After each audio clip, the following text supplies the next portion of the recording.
Off the glass, yeah, we fast, we attacking the action. Basket to basket, whole squad bringing traction. Troy, Moolish, Boo-Wop, talking straight with no slack. In the melon, the cut, hating LeBron with a passion. Yeah, we caught side, posted New York attitude loaded. Breaking down the plays, every angle decoded. Troy calling out the smoke, key the voice of the floor. Moolish coming through with the stats and the law. Boo-Wop got the knowledge. And drops real takes when the squad gets going. Whole arena awake and Mel, man, he wild. Every time Bron gets mentioned, he rolling his eyes like it's personal tension. We discussing every bucket. Okay, that's enough. Troy said the intro was too long. Just start the show. Off the glass, off the glass, off the glass, off the glass.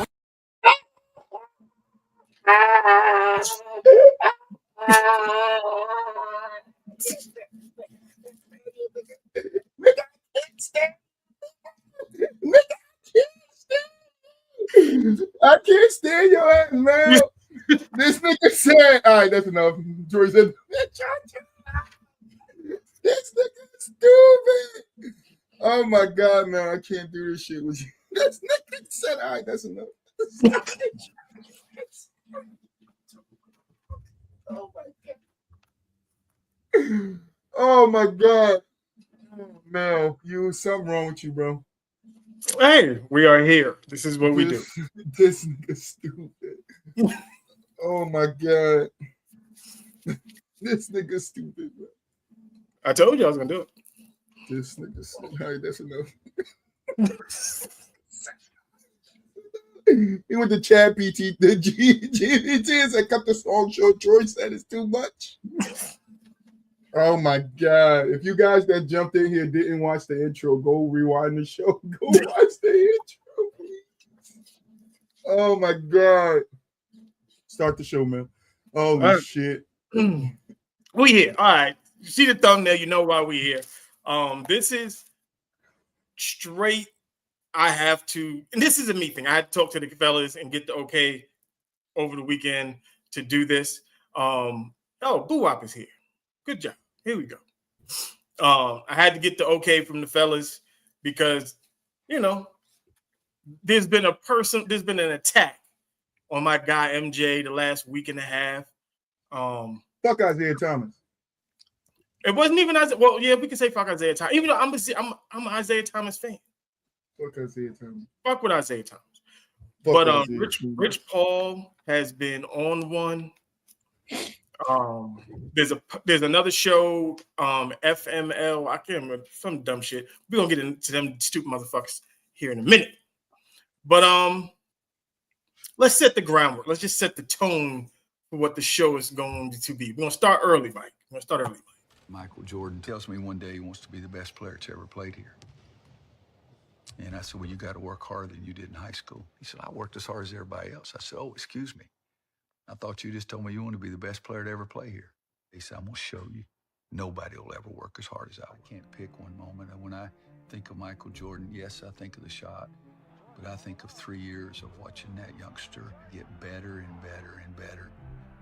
Michael Jordan's the only player that could ever turn it on and off, and he never freaking turned it off. Jordan, look at that! Holy cow! Now, it's going to be a journey into the GOAT conversation. Well, it's really not a conversation. Michael Jordan is the greatest basketball player of all time. Amen. And, you know, and the problem most people have is they lie when it comes to the situation, and they want to omit things. They want to omit failures and stuff like that. But failures is what makes you great. It gives you the fuel to be great. That's what Boo-Wop drinking fuel. That's Boo-Wop's fuel right there. I'm trying. Have a drink. Nah, nigga, it's not in the red cup, nigga. I'm not drinking that shit right now. That's right. Pull it out. But when we started off, it's like Michael, like we had a conversation probably 2 weeks ago now. We were talking about players and people who are just him. Michael Jordan been him since his freshman year of college. And progressively has gotten even more him with every year that passed. Now, I'm gonna try my best not to incorporate LeBron into a lot of this stuff. This is just strictly what Mike did and who Mike is and what made Mike the greatest basketball player of all time. I don't have to beat up LeBron to prove my point. I can just stick to the facts. This is facts over feelings. This is what we do here. All right? Facts over feelings. Now, before we get fuck LeBron. I mean, it's always fuck LeBron. That goes without saying. Yeah, niggas just I will contradict. bring him in it. I will bring him in. He said, I'm not gonna shit on LeBron. Fuck LeBron. That was me. That was me. What I'm saying is, the nigga Mel said it's always fuck LeBron. it is, but I don't have to. It doesn't have to be that for me to. I don't have to incorporate him into letting into proving my point about Mike, or who and what Michael Jordan is. I don't have to do all that. I mean, I can, but I don't have to. I mean, You know what I mean? wait till Boo get here. It's gonna be all fuck LeBron. All you niggas is gonna be on that. I already know. I know it's coming. But Boo, like, have you? All right. It's really because of the people who support LeBron. Yeah, fuck LeBron fans. Not fuck LeBron. Fuck LeBron You know what I mean? fans. Fuck Rich Paul. I don't really have a personal thing against LeBron or anything like that. It's just when you listen to the things that they do when they say to defend LeBron. You can. I mean, just look at the guy that was in the chat last fucking Thursday. Right. Like, if you like LeBron and you think LeBron's the GOAT, I can't argue with that. That's your personal opinion. I can't argue your opinion. That's a losing battle, 100% every single time. The problem becomes when you start to try to tear other people down to make your point. That's the problem. And that's where the conflict comes in. Now, I'm going to try not to tear LeBron down while doing this. I'm going to keep it to what Michael Jordan is and what Michael Jordan has done to make him the greatest basketball player of all time. That's it. Now, if y'all jump in the comment section, you want to get goofy, we can get goofy. You already know how that goes. Where you at? Jump back in here. Where you at? But see, this is my thing too. Like, I hear you. It is some very it's a lot of them. A lot of LeBron fans that do lie, that don't want to. It's almost like they try to rewrite history. But I do think it's some Jordan fans, bro. I be on these TikTok lives. It happens on both sides. It happens on both sides. I agree. Nasty, bro. It's nasty. I think for me though, I think Jordan fans started doing it to combat LeBron fans. No, I think some of them believe what they're saying.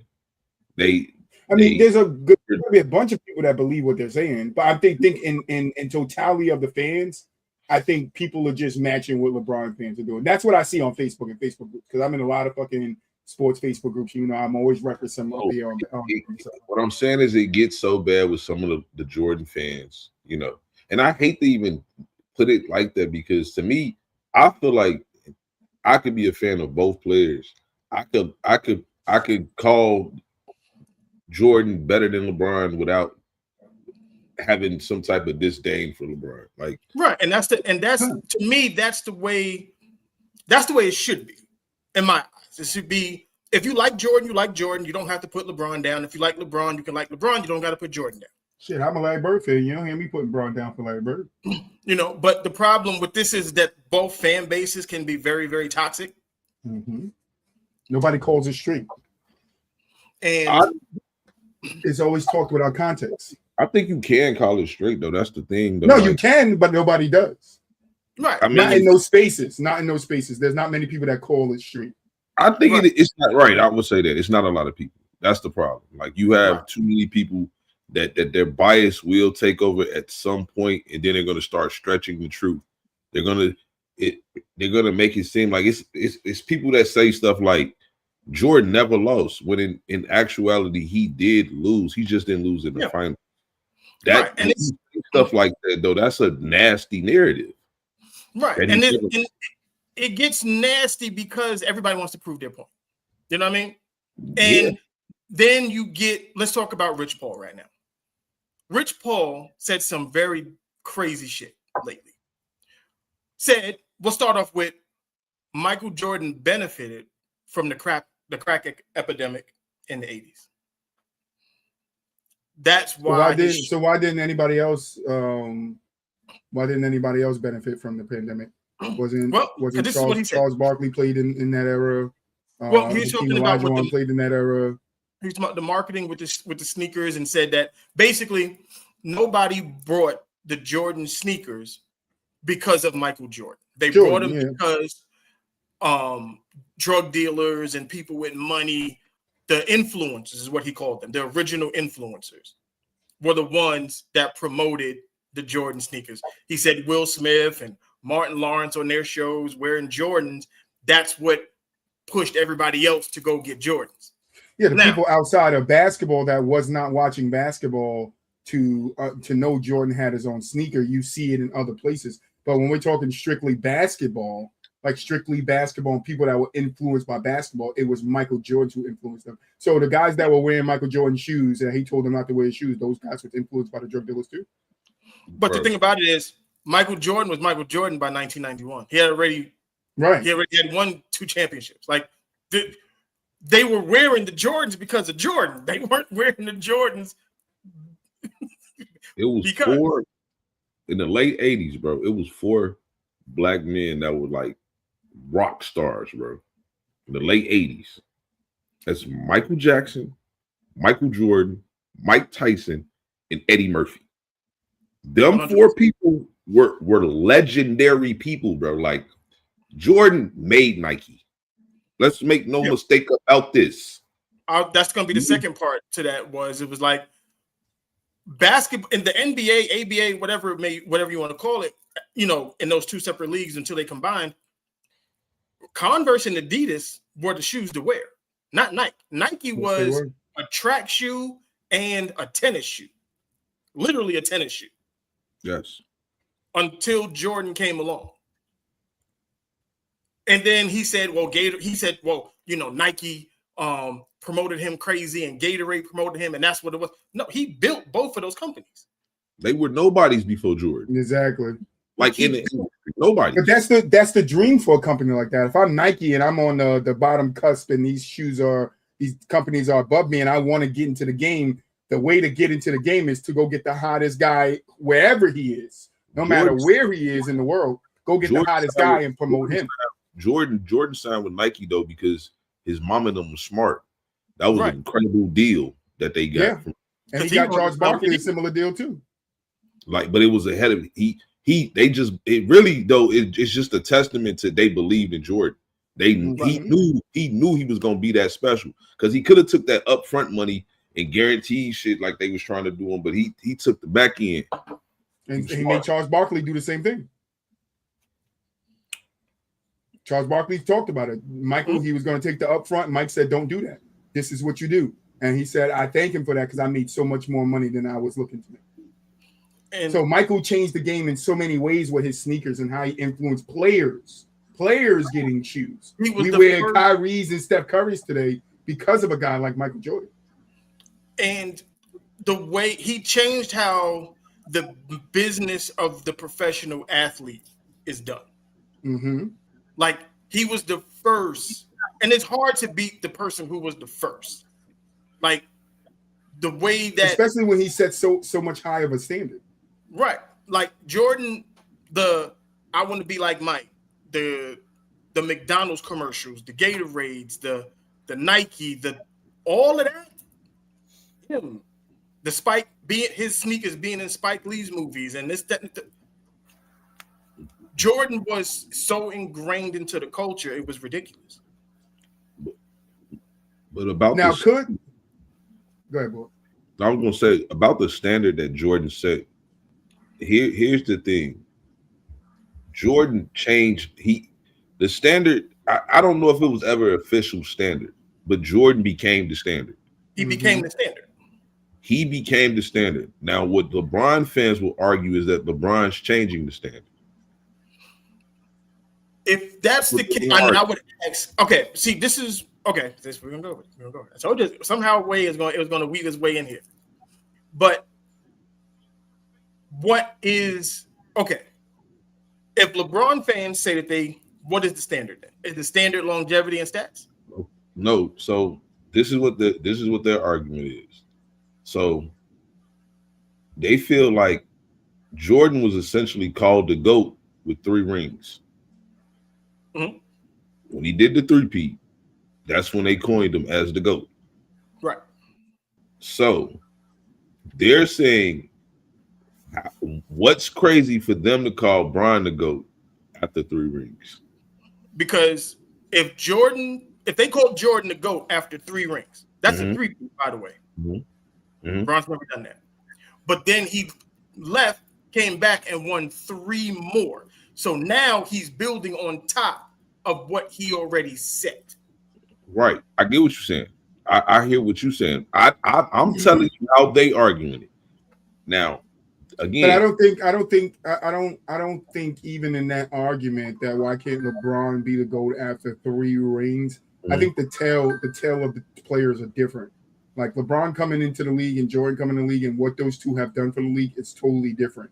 And at a time where, and I know my favorite thing is to say this, is the ratings. At the time when the ratings were down, Michael meant so much more to the game and what he was doing for the game than I think LeBron coming in, because the ratings were solid when LeBron came into the league. You had Kobe, you had Shaq, you had Wade, you had the Pistons going on a run, winning the championship. So you had entertainment there.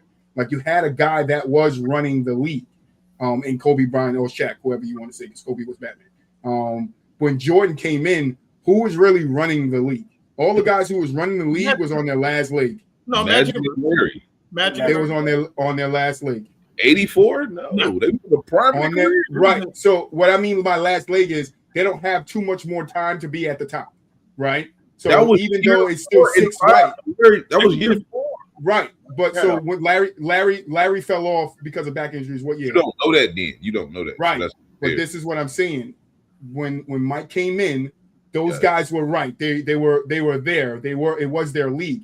But when Mike became Mike into himself, you already knew that he was going to be in front of those guys. And it helps because Magic was on his way kind of out and Bird was on his way with his injuries on his way out. I can't say that. I can't say that. Yeah, because Bird and Magic were still doing what they were doing. 100%, they were still winning championships. I'm not saying that they weren't good. I'm saying that up into the point when Mike came in, that's when you could kind of see, all right, there's going to be a shift in tide, as I should say it. There's going to be some sort of shift. Not yet. Right, to the next, right. I would say 88. To the end of the 80s. Right. But if we're talking about 84, that's only 5 years later. That's a short period of time for the shift to change when you said Larry Bird was in his 4th year. Right. The shift happened because that's when that was the 88 season. That's when Mike became Mike. Yeah, that's because that season is considered probably the greatest season any individual person has ever had. If we're talking statistically individual, not team accomplishment, but just winning MVP, the scoring title, the steals title, defensive player of the year, 200 blocks and 200 steals, 100 blocks in a season, shit that's never been done before.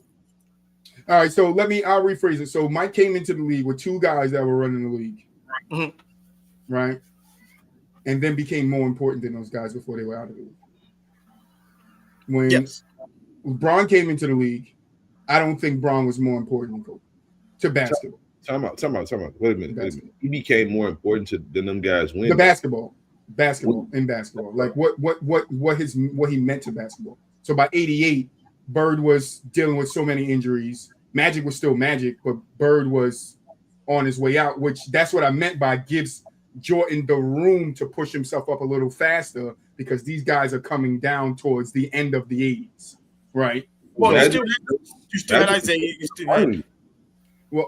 Well, yeah, you still had Isaiah, and Jordan Isaiah fall off was even shorter. I can't really say that. I don't know how you call these fall offs though.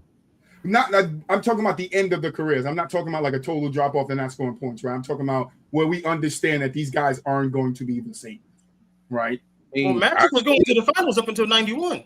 Right, we know, but that's what I said. I said not saying that these guys wasn't going to the finals. Magic also had a good team.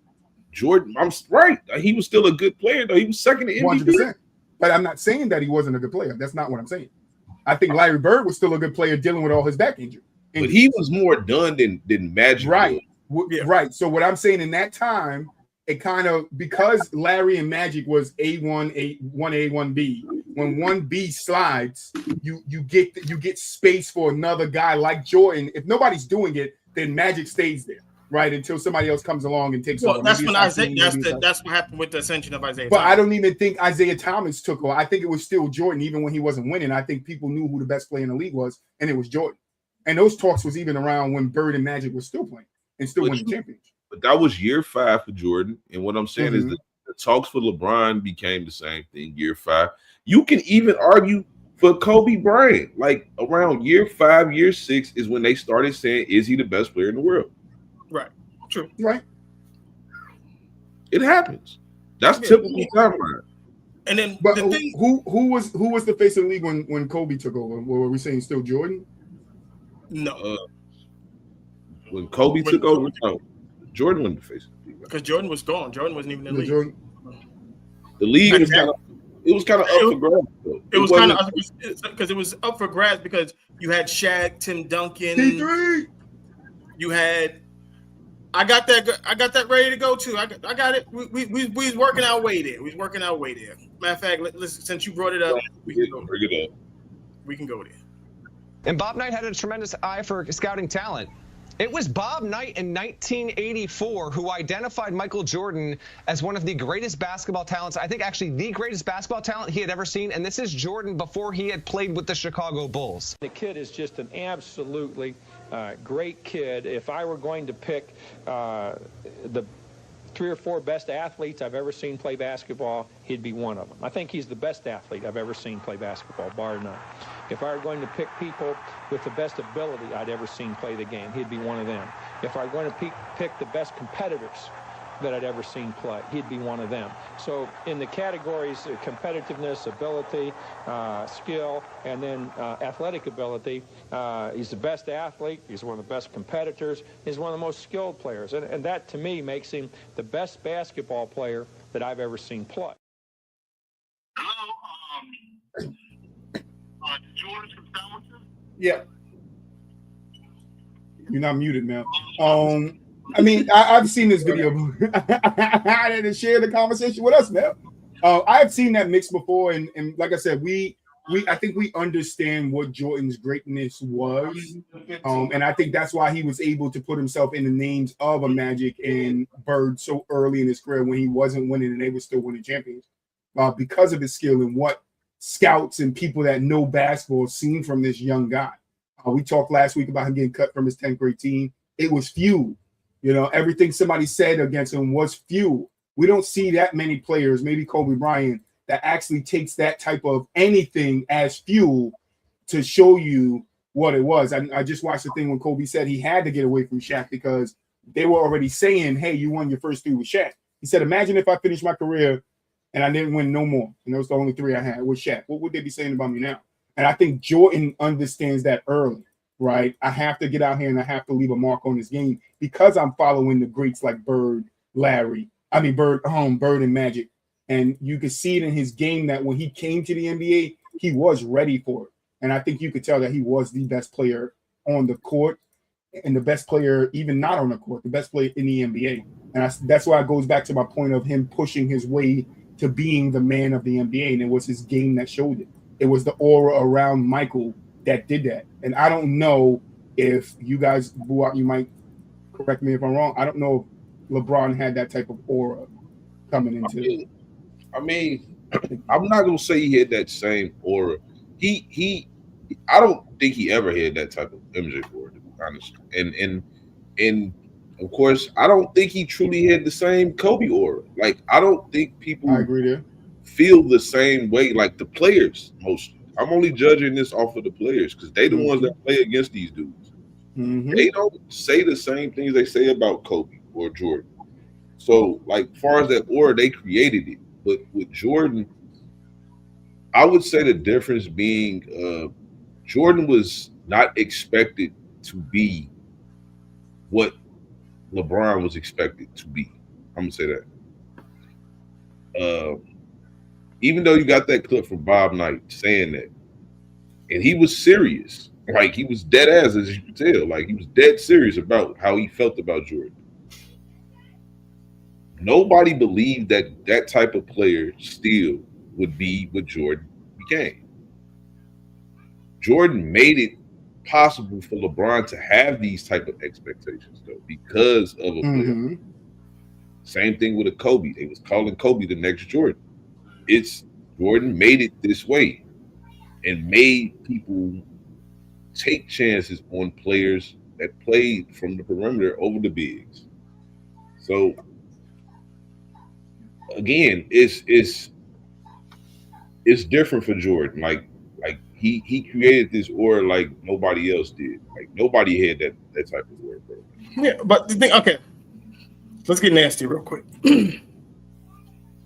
So that was the Olympic team that Bob Knight was talking about, right? Michael, that Olympic team went 8-0 against NBA All-Stars. We don't talk about that. I don't think we talk about that enough.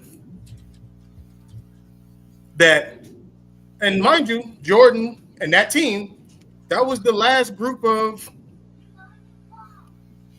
amateurs that they put in the Olympics. No, I'll say no, because the 88 team did go and they got their ass beat. That was the last group of collegiate kids to win in the Olympics. What do you say? That's true. The part of what hurt Kobe was the Colorado incident. 100%. Kobe should have been the face, but Colorado happened. Shout out Dante. Totally derailed that. But that's just another, to me, like I said, if we're gonna talk why he's the GOAT,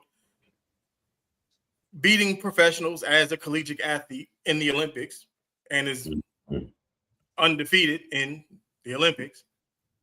Yeah.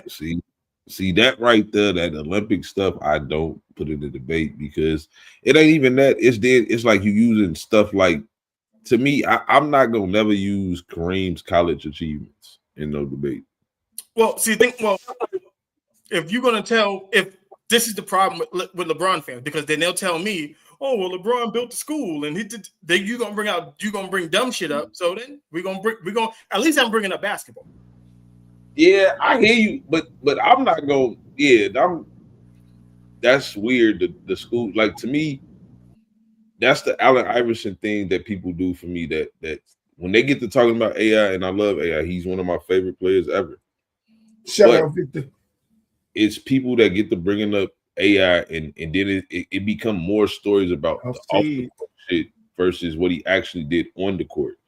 And to me, that's when you losing me, because that's you're talking basketball debate. Like, that's when you're losing. But then that's what I said. It's like when you, like what you were saying, is like Michael Jordan set the standard. Yes, but let's talk about the standard though. That's what I'm saying. You weren't supposed to draft a scoring guard as high as Michael Jordan. It was a big man's league.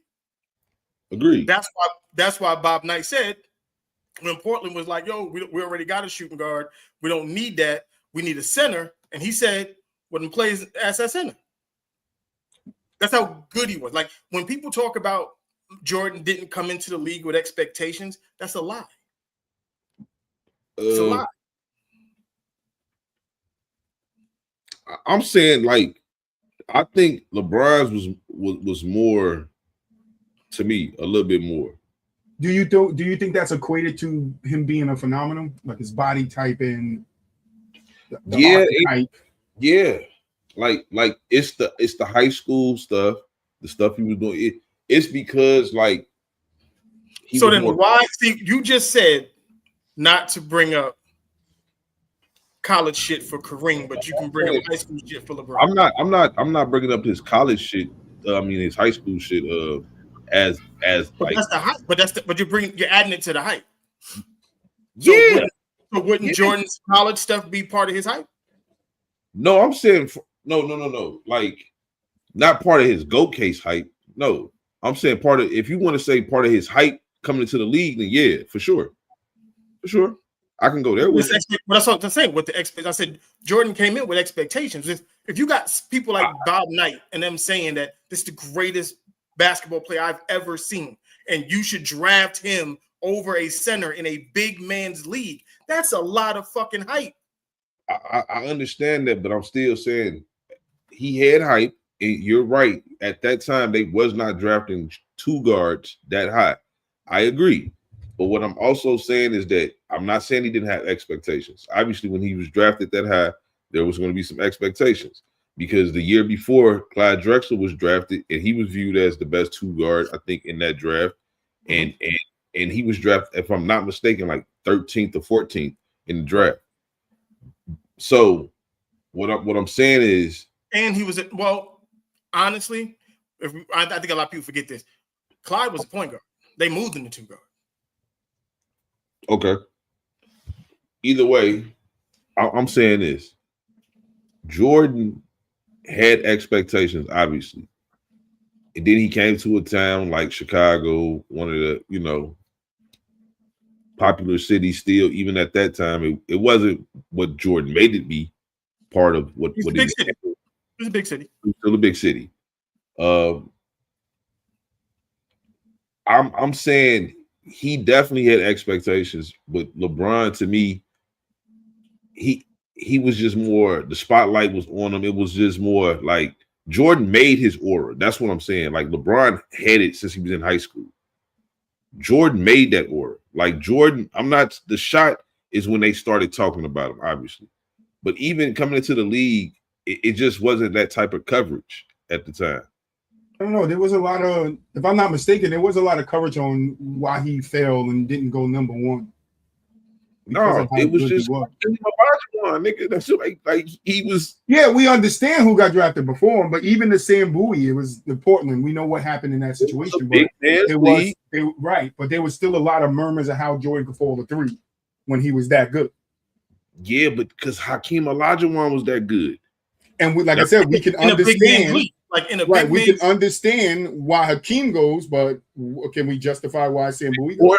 Portland had Clyde Drexler. They had already drafted Clyde. They didn't need another two guard. They needed a big man, and Sam Bowie was looked at as the next best big man in the draft. 100%. Sam Bowie was nice until he broke those legs. He was nice in Kentucky. He was nice.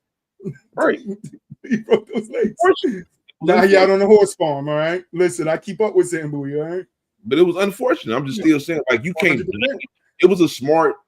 At the time, you can't blame Portland for making that pick. You just can't. I'm not blaming them, but we what I'm saying is that there still was a lot of talk in media of why Jordan didn't get picked one or two. I think he fell. We can understand why he fell to Chicago. It's a big man's league. Hakeem Olajuwon is one of the best, big men that's ever played this game. Sam Bowie was on his way to be one of those if he could have just stayed healthy. But you just got to judge them players relevant to how it was at that time, what type of league it was. Hakeem Olajuwon was viewed as the best college player, like he was. Like, he was a fucking, like, dude was crazy. I don't know, whatever, man. Like, I'm just saying, like, it was a big man's league. Hakeem was like that. We get why in Houston, he was playing ball in Houston already. It just made sense, like, for them to draft. Well, it was the frozen envelope. Yeah. We know who's gonna get the first pick in the draft because they knew Hakeem was going number one. So it is what it is. Like, and it's fine. But I do agree. And like I said, Jordan did create the aura, but I do think he still came in with some hype and some pressure on him to be something. I mean, no top 3 pick is coming into the league with no pressure on him. Well, the pressure was that no one believed that a scoring guard could lead a team to a championship. So in that sense, can we not say Michael Jordan overachieved? He did. Yeah. He absolutely fucking overachieved. That's why he the GOAT. Now, that's part of why he the GOAT. He changed the way basketball was viewed. You started, that's why it is a Kobe Bryant. That's why. Mike became the standard in the blueprint. And it's hard to beat that because I agree, every GM once Michael Jordan became Michael Jordan was looking for a 6'6" fucking two guard. And it kind of repeating itself right now because everybody's looking for a 6'9" point guard. in today's game. But yeah, the prototype is something similar to what LeBron is for sure. It is. I agree with that. Well, I don't think it's more because of LeBron that people are looking for it, because they would have been doing that in 2004 when he got drafted.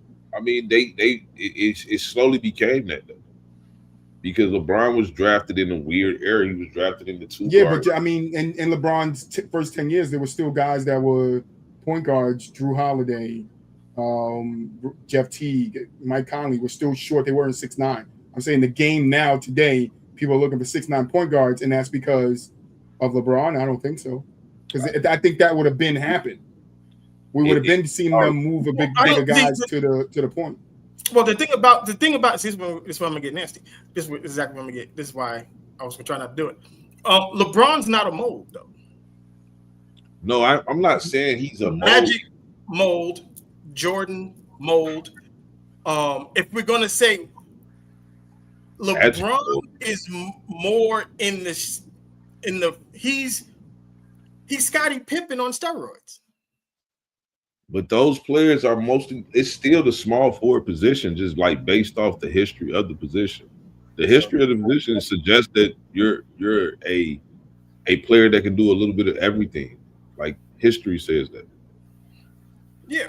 You're a good rebounder, you're a good passer, you can get a bucket. Like the history of it, like you're usually one of the better defenders on the team because you can guard post, you can guard wing, like that's what the history of that position suggests. Right, and it's like I said, I'm trying to stay away from nitpicking LeBron. I'm trying to stay away. So let's get to this dumbass nigga. And I'm gonna say this before I start this fucking video. Just because you wear a suit and have on glasses, it don't make you studious or smart. Okay? Going on right now, I ain't gonna be no smarter. You can still be a fucking idiot. So let's start. Michael Jordan never scored less than double digits in a finals game. I'll tell you that. Okay. So here's what we're gonna talk about. So number one, meaning your scoring titles, because it's important to you, these scoring titles, right? Did you know that he shot more shots than any player for the first 7 years of his basketball career? Did you know that? Did you know that he led in field goals for 7 years straight? So hell yeah, I'm gonna be the leading scorer if I shoot the most shots. He's the GOAT. You got a green light to shoot. First. See, that's my problem. So if I shoot the most shots, I'm gonna be the leading scorer. No, that does not mean that. I can shoot the most shots in the league and miss the most shots in the league and not be nowhere damn close to the leading scorer in the league. You have to be efficient. He shot the most. He was the most efficient out of that shots. And another thing, before you guys go, who else on that team was shooting the fucking ball? Who else was qualified to shoot the fucking ball? Who else was shooting the ball that Mike could take the ball out of his hand and get some jump shots going around like we see in today's game? You got 4 but one guy, he to any one of them and get a bucket. Who was MJ doing it to? Who was down shooters? The thing about it is, see, this is the problem. This is what happened right now is rage bait. It's all rage bait because all he did was lie. He lied. It's a 100% lie. I have it right here. When Michael Jordan true or made sense. Look, listen. When Michael Jordan came into the league, 1984, you know who led the league in shots that year? Wasn't Michael Jordan, it's Bernard King. How about 85? Dominique Wilkins. How about year 3 for Michael Jordan? He did it. He led the league in shots that year. How about 87? Nope, Dominique again. How about 88? The year, Michael Jordan's best year, where he went nuts. Alex English took more shots than Michael Jordan. 89 was Michael Jordan. 1990, another great year for Michael Jordan. Bernard King again. 2 years out of 7, Michael Jordan led the league in shots. Now let's get to this whole Michael Jordan took a bunch of shots shit. In order for a motherfucker to average 30 points, he got to take 30 shots. Do you know why? Because if you shoot 50% from the field, you got to make 15. Because he wasn't shooting threes like that. Now that's just if you don't shoot. That's if you don't take any free throws whatsoever. So you got to shoot the ball. Back then, you had to shoot the ball a lot because you was taking twos, not a whole bunch of threes. It's simple math. I don't even Agreed. care about the math. Fuck that shit. Who on the team was qualified to take those shots Shoot other the than fucking Michael Griffin? ball. But Everybody that's was just talking about, he took all the most shots. Of course he did. His name is Michael Jordan. Do you not? Why the fuck would I? This is the stupidest shit ever. This is the reason why it pissed me off. Because why the fuck would I have anybody else on the team take the shots when I have my best player? That's the stupidest logic I've ever fucking heard in my life. They're not going to say that shit for LeBron, though. That's the cool part about it. Because when LeBron put his fucking shoulder down, he put his big ass head down and go to the motherfucking basket. And, LeBron leads the league in field goal percentage. Well, all he does is put his fucking shoulder down and go to the fucking basket. That doesn't take a lick of fucking skill. Anybody can fucking do that shit. But a coach would be dumb as fuck to not do it, though, because LeBron is the best player on the team. You see how that logic works? Right? So why the fuck, as a fucking coach, would I not have my best player take the most shots on the fucking team? That's why it's called rage bait. That's what they do. That's the stupidest shit ever. But If I got a nigga taking 7 shots and only making barely 3 of them, I don't know if I want him shooting the ball. That's like me having Tom Brady and having him pass the ball twice a game. The fuck are we doing? What are we doing? That's the stupidest logic ever. But this is what happens. This is why I say narratives are crazy. Are we talking about field goal attempts per game or field goal period? Field goal attempts. Well, he said shooting in the league. Per game. He shot the most in the league. Yeah, per game. That's the only way you can do it. You can only do it per game. I mean, you can do per game or like before Jordan, they had a nigga taking 10 shots. That nigga was only making 4 of them. Get him out of here. Bro, like well, you can't see the thing about you can't do totals because if you do no totals, nigga taking 11 shots, he made 4. If I play all 82 games and you only play 60, of course I'm gonna take more shots than you. But if you're averaging more shots per game than me, if you played 82 games, you would put up more shots than I would. That's why per game is a better test to what it is you're actually doing. This is how I know niggas didn't play basketball, because it's literally basketball 101. If I'm better at scoring the basketball than your weak ass, the coach is coming to me. What the fuck are we talking about? Jordan was the best nigga scoring the ball. So the coach is going to go to him. I don't care how many shots he's taking. Nigga, that's what I got. So he's going to take us out of the dark. Is exactly what LeBron fans do. They'll tell you, LeBron is a better scorer than Jordan because he's got more total points. But if we go to averages, there we go. But then if we go to averages on assists, like Jordan only averages 1 less assist per game. He didn't play as long, so the numbers don't look the same. That's why if I was going to drop you into a game, what are you going to give me in that game? LeBron's going to give you 27, 7, and 7. Jordan's going to give you 36 and 5. Yeah, Jordan didn't start taking 20 shots or over 20 until his 3rd season because his 2nd season he was injured. He only played 18 games. But yeah, I don't know who's taking the shots. You got to give me somebody who's taking these shots. That's not MJ. A reference point of or who else can like that's the reason why you didn't bring up anybody else. It's because there was nobody else to defer to. Even Scottie Pippen, I'm not having him take that many fucking shots because we know he's not the scorer that Michael Jordan is. It's just Scottie was taking 11. Yeah, but the pace of the games was so much different back then. There's a lot of factors that go into that. A lot. Michael Jordan is the best scorer on the team. That's in the ball. That's the only factor I care about.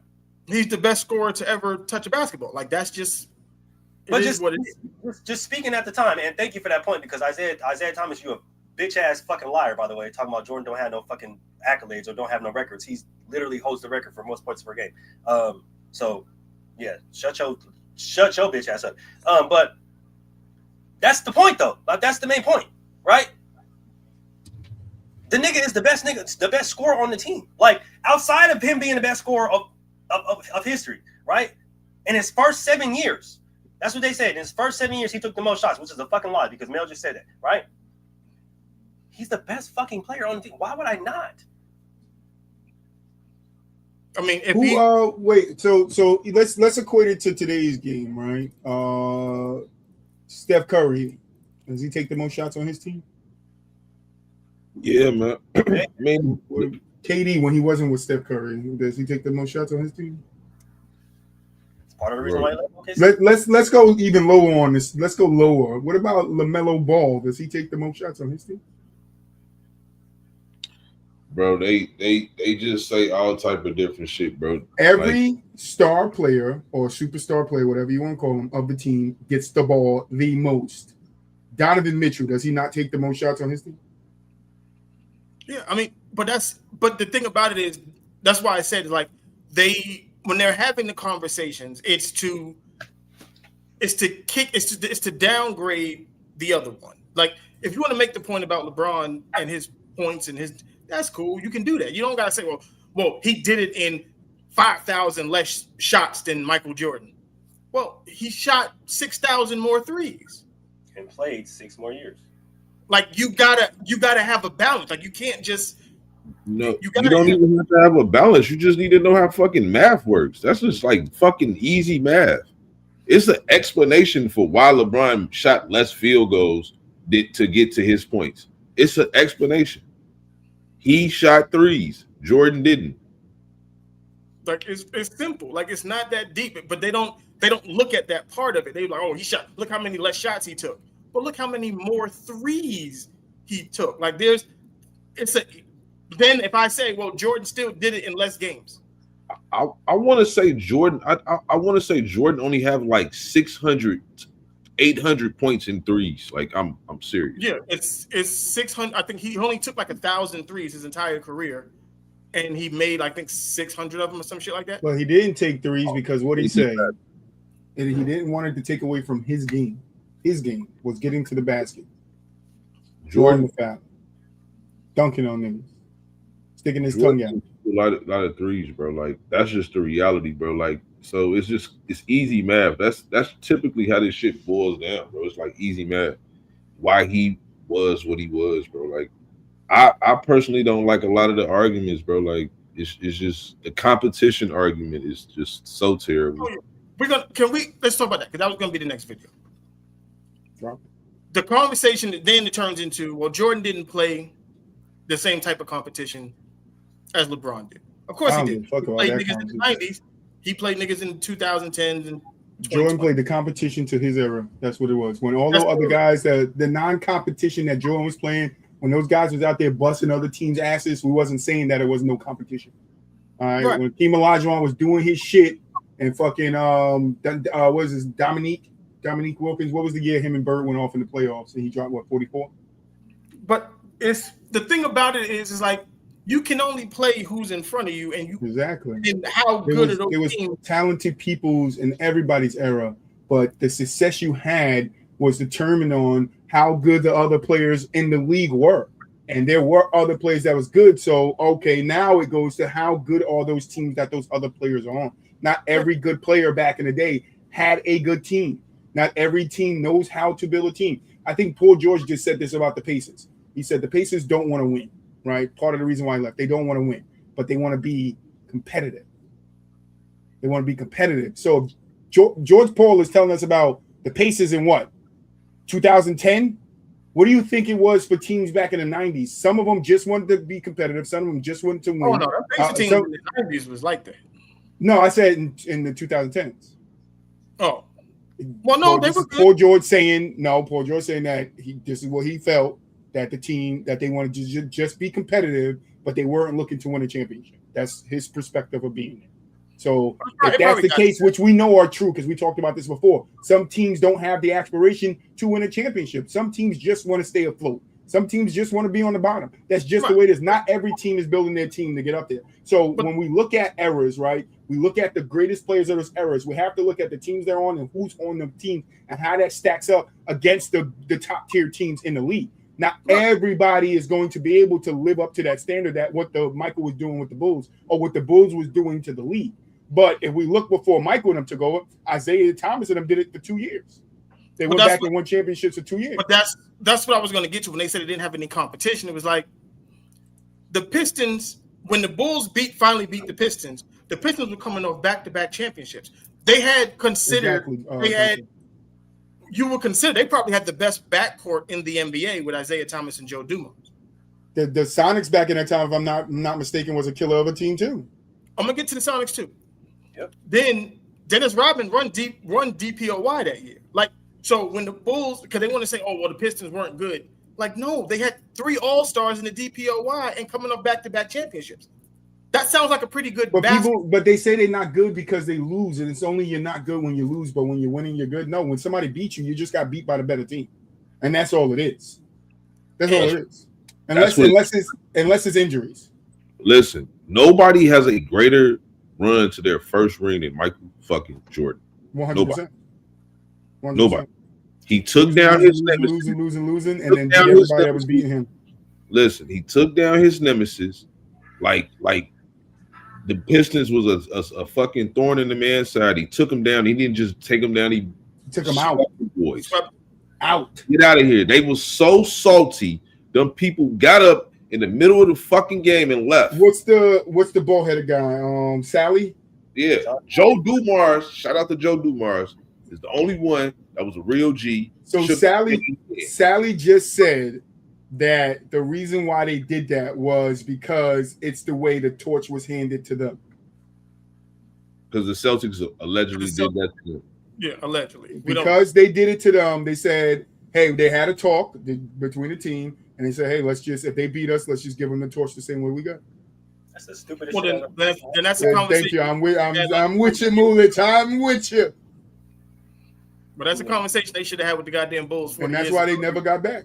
They never got, and I'm with Boo out there. That statement is true. Not exactly why Jordan's road to his first championship. You take those, and I know a lot of people like saying, "Oh, Jordan fans." And Jordan fans, you guys do this. You leave his losing seasons, his first 9 seasons out. I don't. I take that as that's what builds or whatever it was 6, 7, 8, 6, 7, 8. You take that out. I look at that as what Boo just said. It's what makes him great up into that first championship. It's part of the story. It's coming into a team that has one good player in Woodridge that's on coke. Then it's being injured in that second season, right? Got to get back to prime Jordan and make sure I'm doing what I need to do. He comes back the third season, he is him, right? And then he goes on, he's still losing. They get Scotty, right? They're still losing. They're inching, but they're inching. They're getting a little bit better each season. They're getting, and then when he finally gets it, it's the icing on a cake because it's like, yo, look at these 6 behind me. Look at what I had to go through in these years to get here. And then once Jordan got there, he never looked back.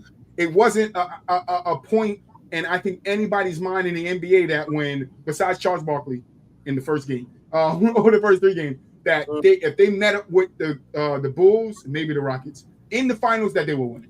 Maybe Charles Barkley and the Suns and the Rockets thought that, but I don't think nobody else in the team thought that when Jordan won his first one, they saw how dominant that team was, and they came out the next year and did it again. That anybody thought, hey, we gonna beat those guys in a 7-game series in the final. Maybe Jordan was caught in the perfect storm, bro. Again, you beat Detroit, your nemesis. Then you beat Magic. Then you beat Magic. Like all the storylines are there for Jordan. This is what people don't want to talk about. No matter what you feel about Clyde Drexler today as a 2 guard, at that time, he was called the Michael Jordan of the West Coast. That's people forget that the Blazers were going to the finals and the Western Conference Finals. Like it was either them or the Lakers at that time. There were some good ass teams back in that time. Not in the West. I ain't gonna lie, the West wasn't all that, but the Lakers and the Blazers, they was legit. There were some good ass teams. The Celtics was good. You had the Celtics in the East at that time. Not at that time. Not at that time. You had the Suns. They was all right with Tom Chambers. You had Utah was all right. The East was always what the West is now. Exactly. You could say T3 that they had a winning record. We seen guys beat a team 4 times in the regular season and get their ass whipped in the playoffs. Let's not do that. When the Bulls went 72 and 8 or whatever the fuck it was, 72 and 10, they lost to the Raptors twice. And the Raptors only won like 13 games that year. That shit don't mean the shit, man. Like it don't mean nothing. It don't mean nothing.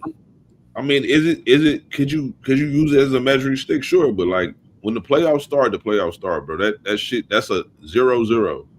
Like that's how I look at this shit. So it don't matter. But and it's not it's also how you perform in those things. Every championship game, every finals that Jordan played in, he had a signature something. Every single one. You had you forgot about you forgot 96. Yeah, what are you doing 96? That was 72 games. That was 72 wins. They I best thought regular it was a signature moment in the finals, though. winning the finals with the best record ever. No one's ever done that. Breaking the record for wins in the season and winning a championship. I get that. Like in the against the Lakers, he had to switch hands, and everybody forgets Jordan averaged 11 assists in that series. Like, totally forget. They don't care, but I don't. They don't. They just don't care. It's just like it's all he does a lot of, like you said. I give you that he has signature stuff. I ain't gonna say like far as the finals in '96. I think that was his worst finals, obviously. Like, but he said he had a lot on his mind. It was the first one without his pops, whatever. Yeah, but capping off that season with the win is what I mean. It's like the 72-10, capping off the season with the win after taking 2.5 a year and a half, 2 years, whatever you want to call it, off, and then coming back and reclaiming the title. Right. I like that. I like people say, "Oh, he went and got Dennis Rodman," and they hold that against Jordan. But LeBron goes and gets all these fucking superstars and stars, and then nobody really cares about it. The Suns, I mean, the Spurs was trying to kick that off. Let's get to that part too, because all of a sudden the Bulls were a super team because they got Dennis Rodman. Dennis Rodman was hard to handle. You need to know how to handle him. And Jordan was the Dennis Rodman. Were the Spurs a super team when they had Dennis Rodman? Never mind. The 92 Bulls was more dominant than the 95s. That 92 team was really good. I'm not gonna lie. The first three-peat team might have been better than the '96. I think that was there's a difference between super teams and a team that's constructed very well. That first Bulls three-peat team, your favorite hater, was constructed very, very well. Every piece that you needed on the championship team, they had it. That too, that's and because the Bulls knew how to construct their team. Just Michael and Scotty at their peak of their powers at that time too. Like Michael is like, I ain't saying he was great still. He was obviously still the best player. But he was just better, you know. And Scotty was clearly better in the first three-peat. Clearly, yeah. That's when his knees stopped knocking together. Horace Grant, defensively, I'm not saying he was better than Rodman, but relative to the teams, it's hard to like downplay how good defensively Horace Grant was. Like, no, Horace Grant was important for them that first three-peat. Like he defensively was very fucking good. And that's why losing him to the Magic is why they said that they don't think, and I know we have said it on the show, I think Boab, you might have said it, that you don't think the Bulls beat Hakeem and the Rockets without because they don't have a big man. Who's stopping them? He's going to go stupid. I don't think Horace Grant is stopping him either, but he got to at least do something. Yeah, he could at least do something. But what I was going to say, far as like Horace two-way impact on the Bulls in the first three-peat versus Rodman just defensive impact on the I think Horace, you could argue Horace was better. Because Horace can go out and get you 12 to 15 points. Exactly.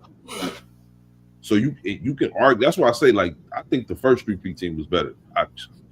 They was younger, they was better, and Horace Grant was giving you not obviously the defense, but he was giving you roughly the same. And the shit that they were doing on defense with that team, they don't do no. Look, when you came out in the third quarter, they used to call it letting the Dobermans out. They were picking you up full court and trapping at half court. Yeah. Right. In the NBA. Different. It was different, bro. But this is my thing. Like Jordan, again, with the standard though, like this is what I'm saying. The three-peat, the first one, we never seen that, right? Like that's what it really was. We've never seen a player like Jordan win, let alone be the man on the championship team. We've never seen that. Never seen the score first guard be the man on the championship team. the person that was kind of like that the only person I can really think of is Jerry West, but he never won as the man for real. You said BJ Armstrong. That's a lot of 3-point shooting. That nigga took 2 threes. So Jordan was the first to do it. Jordan was the first to do it. In the playoffs, he took 2.2. But that was a lot of threes back then. He said, but if you know, BJ Armstrong was my dude. Like, no, BJ my guy, but I just say it. I wanted to see. Oh, he said he said it was a lie. I wanted to go see, man. What I'm saying about the standard though is Jordan being, to me, the first player to say I was the best player in the world, not only on 1 but 3 consecutive titles. That had never been done. Right. Then did it again. Exactly. But I'm saying, far as this is why I say the LeBron fans, their argument is that how is it fair that we can say that Jordan is changed the standard? They feel like what he did, and I don't agree, but I'm saying this is the only thing I say is somewhat fair. I just think they have a bad argument with it. Because again, it's a bad argument because it's like trying to compare Kobe's 5 rings to Tim Duncan's 5 rings. It's not, they both got 5, but how you got them is totally different. It's like there's a 3-peat and it's back-to-back. Tim Duncan doesn't even have a back-to-back. I agree. Like, so where's the level of, when we're going to talk context matters. Yeah, like when we talk who dominated, you got to think from 1990 to 1998, the Bulls won the championships every year Jordan played, except for the 2 the motherfucker didn't. No, I know. Trust me, that's dominant. That's when you say somebody got the stranglehold on the league. That's what that is. I agree. It's so bad that people downplay the talent that he played. Again, like I said, he played Magic, who was pretty much, if that's not a, taking of the crown moment, like what else? Magic too. What else is that? He beat the man in the finals. The man that was this is the face of the league. But well, if you even want to call him the face, he was looked at as the best player before Jordan became the best player in the league. That's who Jordan was gunning for. That's who Jordan was. I agree. So when you beat him in the finals, and what you agree? What I want to take it down. The comment on the screen. If the Sonics traded Kendall Gill for 11th pick from Mitch Richmond in 1995, the Sonics would have beat them. No. And I love Mitch Richmond. Mitch Richmond was no. But I do think like I said in '92. I agree with that last one. Play against the nigga that's because they like to talk about this competition amongst your position. Well, he played the best nigga at his position, the second best nigga, and he beat him in the head-to-head finals. And people love to talk about why he guarded him. No, Pippen. No, Jordan guarded him. He took that shit personal. Yeah. Yeah. Like, 93. You play guard. LeBron guarded from start to finish of a game. That was the other player's best. See, but think about it. I don't expect stars to do that. I don't. Because like Michael does. In the clutch moments, I need you to be able to be like, I need to stop the bleeding. But see, back in the day, you had to do it on both ends, and you still had to stop the bleeding in clutch moments. It was more pride back then. Niggas did that. Yeah. Like you had to play both ends, and still Jordan had to be fresh to make that last shot if he had it. Jordan Paxson had to be fresh to make the last shot. Steve Kerr had to be ready to make the last shot. Jordan still had to guard Magic. Motherfuckers act like he didn't guard Magic. He guarded. Yeah, Scotty guarded him too, but Jordan guarded him as well. Yeah, but those are the things that people. It's nasty work. LeBron guarded Steph Curry in the finals and got cooked. We know. He liked the short guy. LeBron ain't never guarded Steph Curry in the finals. He liked the short guys. I know this. I'm saying like some switches, but like he ain't never like this. That's my problem with LeBron fans. They never ask LeBron. They always ask him to do shit like they bring up the one time he guarded Derrick Rose. Okay, yeah, he did that in the fourth quarter against Miami. Like, how bigger than he is Derrick Rose? Yeah, but that Bulls team, it was easy to collapse on them because they had no outside shooting. Exactly. They had Luol Deng, the money stealer. Bro, they was funneling Derrick Rose too. They was making him like it was a lot going on. Of course, it looks good to the LeBron fans. I'm not saying LeBron didn't do a good job either. You talking about Paul Pierce, Dante? I'm saying when it comes to like Jordan just took on that challenge. Like he just was like that. But we never asked other players to cross matchup. Magic is a point guard. Why are we asking the 2 guard to guard a point guard? Like, but he took that challenge on because Magic is just the best player on the court. He took that challenge, and a lot of great players do that. So I'm saying like everything they try to discredit Jordan for, he actually did. Like, in what more do you want from him? Like it's crazy. But that's the thing. It's just like they omit the stuff that you're saying. Like he guarded the best player. Like, oh well, Jordan never had to have the ball in his hands. Well, when Doug Collins gave him the ball and said, "Look, the point guard is down. We need you to run the point." Nigga averaged a triple double. Hello. Like he just wasn't just because he didn't do it didn't mean that he couldn't do it. Thank you. I think that's what people mess up. Is like just because he didn't shoot threes doesn't mean he couldn't shoot threes. Well, the thing about it is, in the finals against the Blazers, he set the record for most threes made. I know 6, and he was shocked. It's just he did what the moment called. That's what the shoulders. He said, "I don't know how I'm making them. They just doing it. I don't know what's going on. I could do this." That's just the testament. Again, it's like the 93 season, bro. Like, to me, that's my favorite season because, like, the Bulls was like they was somewhat what you call hungover champions, right? It wasn't one of their best regular seasons. Which one you talking about, when they played the Blazers or when they played the Suns? The Suns. They won 57 games that year, right? Yeah. That was the whole Jordan's gambling scandal and all that throughout the playoffs. But when it came down to the finals, he fried their ass up. Oh my! Whooping on Charles. Charles Barkley went home and told this kid, "I think there's somebody better in basketball than me." But it's like this too, though. Like, people don't realize how good that Suns team was. That Suns team was a tremendous team, bro. It was good. They won 60. They won like 67 games that year, bro. That was a good-ass team, bro. Like, I tell people this all the time. This is what people don't want to talk about. Most of the players, when they talk about LeBron, they say, "Oh, he played 4 or 5 Hall of Famers." And none of these guys are Hall of Famers. You couldn't tell me. I was just about to say it. You know my shit, boo. I was just about to say it. Like, none of these. You can't play Hall of Famers. The current people aren't Hall of Famers. Go ahead, boo.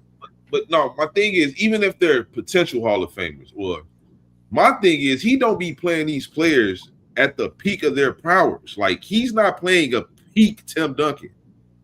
Never. Nope. He lost. He lost to Tim Duncan. No. Not even like truly peak Tim Duncan. That's not really peak Tim Duncan. Yeah, I would agree with Boo. I don't think that's peak Tim Duncan. Like an aftermath of Tim Duncan, and he still lost. When Robert Horry said that was his easiest championship. It definitely was. He know it was. But out, like, when you think about the players that he played, it's the Stephs and the KDs, right? We get it. Who else? You gonna say Dirk? Dirk beat him. Dirk was done. 33, 34. Like, what are we doing? All them niggas was old. Who is he playing that's an all-time great? Like, they make it seem in their primes. Nobody. Jordan. He played the MVP in Charles Barkley, the best version of Charles Barkley. He played it. Yep. Karl Malone, MVP. I played you. Gary Payton, Defensive Player of the Year. I played you. You had me for a little, but then I spanked you. People forget that Sonics team won 65 games. 5 games. He's playing these players at their peak of their powers. The Magic Johnson, the MVP. Oh, he was done. He was old. 31 years old is old now. 31 is old? No. Isaiah numbers done 29, 30. 29 years old. Yeah, Coming off back, Nah, their time was just up. coming Jordan off took back over. to back championships. Joe Dumars 27 years old. He done. Fresh off a chip. Back to back Yeah. chips. They run with these weird narratives, bro. Like we gotta stop, bro. Like it's getting disgusting, bro. Jordan is All right, playing when best. Bron beat KD, they was fucking they were cattle, nigga. When they said, yo, that was just it was about to say. baby did, nigga. He's like, oh, well, LeBron beat a team with 3 MVPs on it. Them niggas was not MVPs when he played the damn Thunder. Yeah, but that be the shit for me. It's like what Buwab said, like, oh, he played this many Hall of Famers. He didn't play no fucking Hall of Famers. I don't care if they're future Hall of Famers or not. LeBron has not played one single fucking Hall of Famer. Nobody in the history of the NBA has played a Hall of Fame player. Nobody. Until you're out the league, and you only come a Hall of Famer when you step off of the basketball court, which means I cannot play you no more. So when you get your Hall of Fame status, I can't play you. I'm sorry, I can't. So I didn't play no Hall of Fame people. Nobody. I'm a Hall of Famer. I didn't play myself. Because at those times, you couldn't tell nobody that Kevin Johnson, Sean Kemp, these dudes weren't Hall of Famers. It's just like you just need to judge those players for what they were in those seasons. At that time, that's how you judge them. Like, what are we doing? Like, why are we judging them for what they did or what they could have did or should have did or what they're going to do? That's weird. Judge them for what they were. The Suns without rings is worse than Tracy McGrady and Regimen.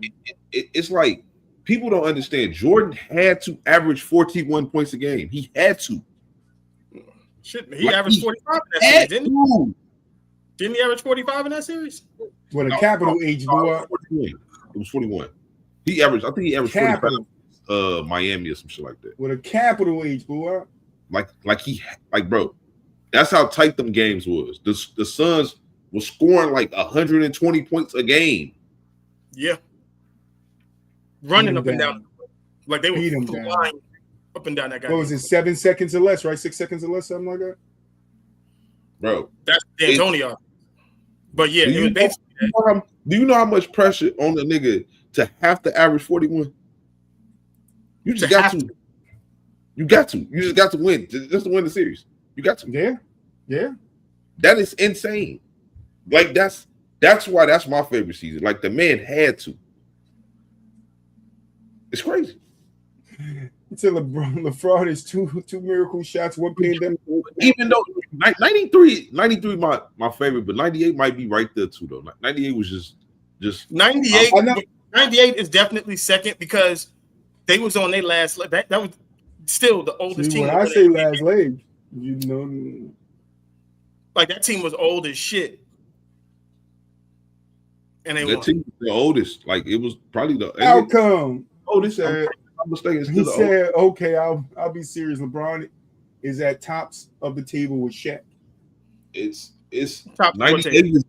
It was He's just on the top of the table getting banged by somebody, but he."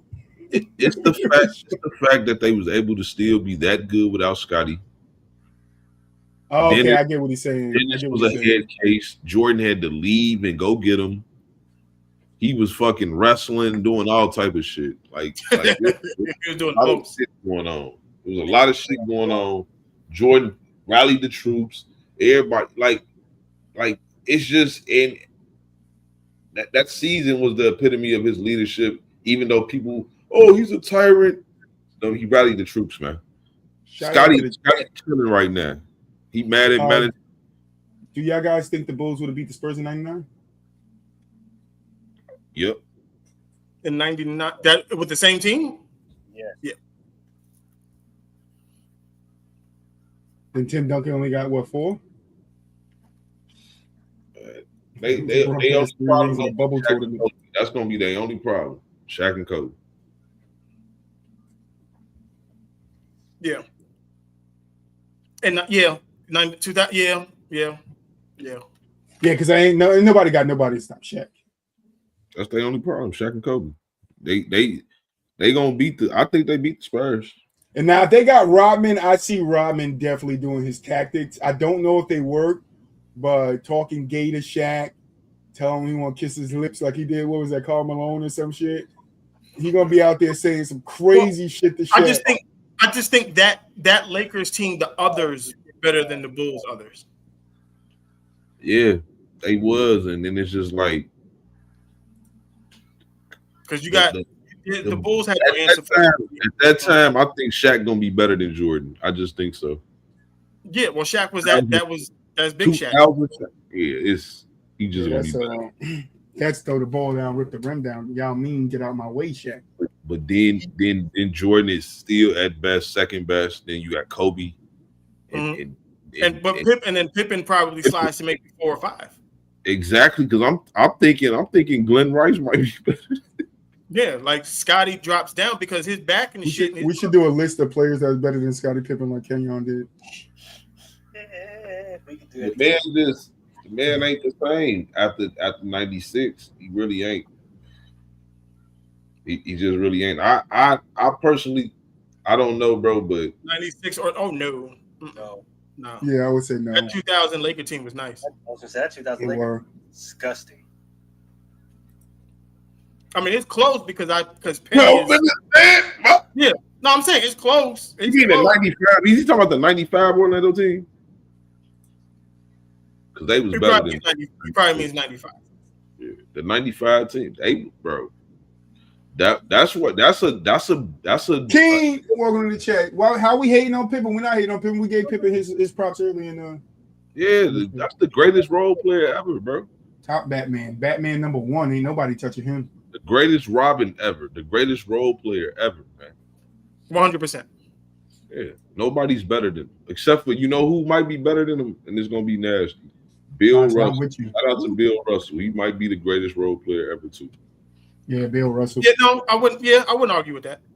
Yeah, I'm not mad at that either.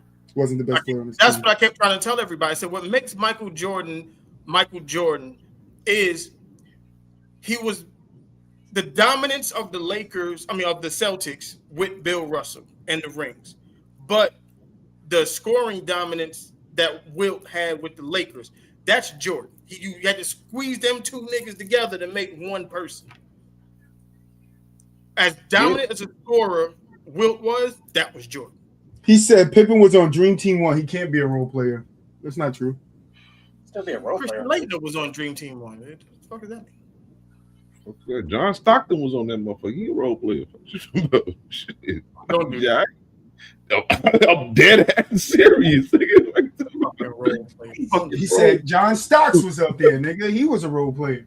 Like John Stockton was not a role player.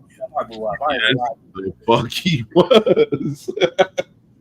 He ain't, man. Listen, if you ain't never been the best player on your own team, you definitely are a role player. Boo-Out T3 said Celtics didn't make the playoffs year before Russell. He won the Olympics Rookie of the Year and NBA championship. Oh man, listen, that's so beautiful. That's cute, man. Listen, I'm gonna tell you this again. He won 11 rings. He was a role player. He was not Wade a role player? He was not the best player on all of those rings. We know that. All right. I'm gonna say Bill Russell. I'm gonna say 5 of them he might have was. I say 5 he was the best because you had Sam Jones and you had John Havlicek. Everybody forgets about Sam Jones. Was Wade a role player? Who? Wade. D Wade a role player? I don't know. King right action. He said with LeBron. He was when he played with LeBron for sure. He was a role player. Said Bill Russell wasn't mentioned this much until LeBron started losing. So was LeBron a role player in 2000? I mean, in 2020? Yes. No. Yes. No.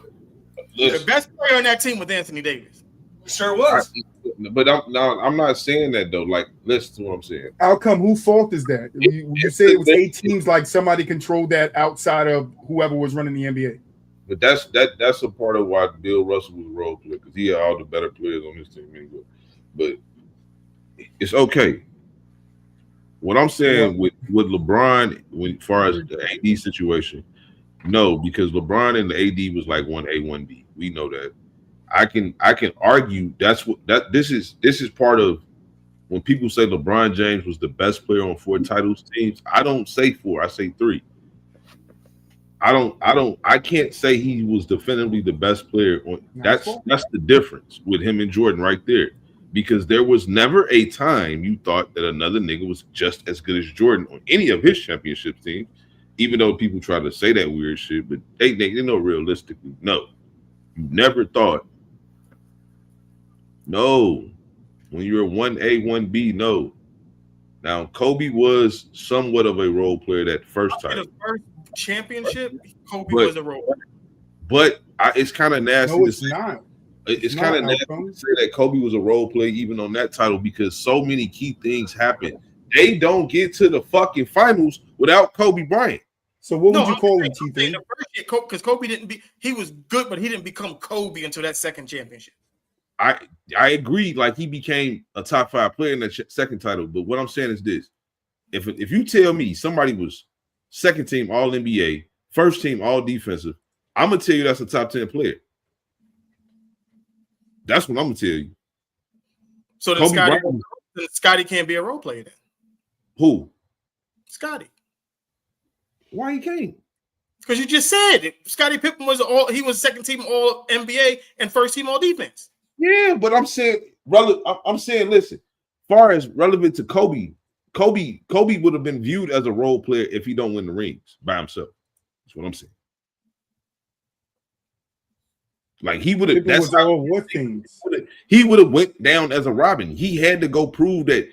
Like this is what I'm saying. If you ain't never been like, yeah, Pippen fit that bill throughout the 90s. I ain't gonna dispute that. But I'm saying at least for the first 3. Yeah, for the first 3P, for sure. The second 3P, he was definitely role player with Scotty. He was a player. Who said that outcome? But what I'm still saying is this: relevant. There is not no moments like during that fucking 3P, none of the 3Ps where you can be like, oh, if it wasn't for Scotty during this, like it's not that. What I'm saying, it was clearly Kobe in the 2000 and against Portland in the Game 7 that rallied troops. He's passed out. Yeah, he's passed out. Like that's what I mean. Ain't no motherfucking Scottie Pippen moment like that. Motherfuckers be trying to act like it's a Scottie Pippen. I want to address something real quick. 8 teams versus 28 third teams still a factor. It is not a factor when we're looking at the era in which players played in. It only becomes a factor when you start comparing players outside their era. Because the guys play more teams today and guys plays less teams then, that's the only time it matters. But if we're just taking the history of basketball and looking at guys in their era for what it was. So outcome, I'll ask you this. Do you know how the NBA started? It started as a blood sport. It had chains and shit around where they was cutting this stuff and blood was going everywhere and they had to put mesh up so they could stop cutting themselves. And then as it progressed, it got less and less violent. It started off a very fucking violent game. So is it unfair that the game isn't violent at all today? Is it unfair for those guys back then that had to get beat up and fucked up and bruised up and bleeding that they had to go through that? And then down the road, here we are. Now guys don't have to go through that. No, the game changes. So yes, teams were small. What you're also missing here in context, I slipped your name. Outcomes. What you're also missing here is there was 2 leagues at that time. Am I mistaken? When it was 8 teams in the NBA, there was also something called the ABA. That's why there was 2 teams. There were teams in the ABA and there were teams in the NBA. That's why they joined together, and that's how you got more teams. But then you guys are saying, oh, the league got watered down because they added more teams. So is it sucked with 8 or is it watered down with more? Well, that's the contradiction that they use because that's what they say about Jordan. It's like, well, they watered the league down when they added more teams. I was like, that doesn't make any sense because then. But now you're saying that Bill only played 8 teams, right? All those teams that they added in the league while Jordan, they was relatively good instantly too. They weren't bad teams. That was good. The Magic was good. The Magic got Shaq and Penny. The Hornets got Larry Johnson and Alonzo Mourning. Miami had a decent team. I can't remember who the fuck they drafted, but they had a decent team. Like them teams were good teams, and especially when Jordan was playing them. Like when he played them, they were good teams in the playoffs. Mm-hmm. So that's just a bad excuse anyway. Like you cannot help as a player in 1970, 1960, 1950 that there's only 8 teams in the league. I don't control the league. I can only play what's in front of me. My job is to get into the league and do my best in the league. It does not matter what the teams are. That's on the NBA. That's on the NBA. Now that I think about it, you know what's crazy? Is that there was 8 teams in the league and they still play 82 games? Yeah, but that's not a that's kind of easy to play though, because you know who you finna play. Like you just playing the same. Like, niggas think about playing back to backs and shit now. Like, but you imagine playing the same team like 15 times. Exactly. Like 25 times, nigga. Like that's basically what you're doing, bro. So like, and then on top of that, the one round to the final. One round. But that's what I'm saying. Like we sit here and we talk down on the NBA and its growth periods. It's when we look back at the Bill Russell days and the Wilt Chamberlain, that's how they were figuring out to make the game better. Like I still take it for what it is. Whatever the game was when they played is what I judge them by. That's why I say people sleep on Wilt, because whatever the game was, Wilt was a beast in it. I don't give a fuck what nobody say. Wilt was him. He was athletic. He played multiple sports. Wilt was him. All right. But we cannot then be like, oh, they playing 32 teams today. He only played 8, so I can't count. No, that doesn't matter. You play what's in front of you. That's it. If I go to the court and I want to play one-on-one on a Tuesday and there's 7 niggas there and I beat all 7 of those niggas, right? And then I go on a Wednesday and there's only 5 niggas there. Oh, well. It's not 7 today. It's 5. Oh, well. You got to play who's in front of you. The Celtics at that time had the best two-way players in the league. That's what made them better than everybody else. They had the best two-way players in the league. It was good teams in that time, but even like a lot of them Celtics teams, bro, it was awarded. I judge it for what it was. It was a lot of possessions. It was a lot of inflated numbers. The one nigga to me of that time was Wilt, and Oscar Robertson and Jerry West, Elgin Baylor to a certain degree. He was a volume scorer, but it was guys that was still, you can tell they were either ahead of the time or can just play basketball. Like that's just the reality. You said can Jesse Owens beat Usain Bolt? No. The technology, the way he trains his body, no. Did you see their time? No, he can't beat him. Like it's totally different. Like, but does that take away Jesse Owens? No. That just put him in his time. He's him. Great during his time. That's we it. Don't get Usain Bolt. I'm getting tired of us pulling people out their errors to try to compare. Leave the niggas in the errors where they play, because they can't play outside of that. That should be the end of that. They cannot play outside the errors. So we have to judge them by what they did in the league in the errors that they played in, and that's it. I'm not knocking a guy because he played 8 teams and somebody today is playing 32, because that's what the league was. It wasn't like the league had 32 teams, but he only had to play 8 of them. No, it's just bad. It to me, it's just hard to judge no matter what. It's not a great sample size of basketball. I do understand why the Celtics won all those rings, though. That's my whole problem with everything. I understand why they won the rings, but it was the best team out of 8 teams, isn't it? But the thing with Jordan, again, he was the first player. There had never been a player to be the best player in the world to win multiple rings consecutively. Like that's the standard he set. And I get it that Bob Pettis was that guy. Stop playing T3.